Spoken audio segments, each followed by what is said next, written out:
Well, basically, it was a trends line where social Twitter or whatever will show whatever's trending at a particular time. So I think whatever was happening on his platform was trending, and so were we. Um, and it's much ado about nothing, really. I mean, I know Touch. I've met him a couple of times. We've had long conversations, even before I joined Metro. So I don't understand, where he was coming from, but also knowing him, it's probably not meant with any real malice. He's just playing. He's having fun in his own space, in his own world, which is okay.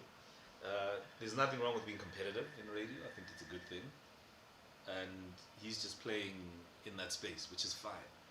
But social media can be very misleading in terms of what is prominent and what is not, and it's a numbers game.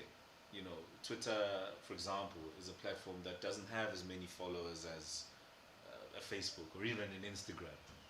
So if your show is trending on Twitter, what does that tell you? Well, you got to be careful on how you answer that question, because my radio show trends practically every day, um, from the time I did the 8 to 10 on Metro to now. So doesn't necessarily mean I'm doing something right, or doesn't necessarily mean I'm doing something that people can relate to, that is topical, or does it mean that I have enough followers to create the impression that I'm doing something right? So you got to be very careful.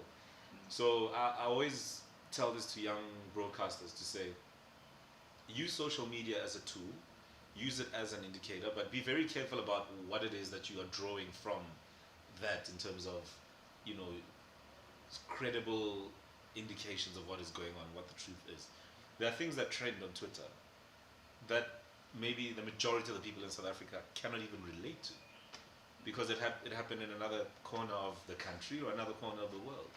So, trends are trends, but in the end, it's the numbers that come out when the companies that are responsible for putting that together bring them out.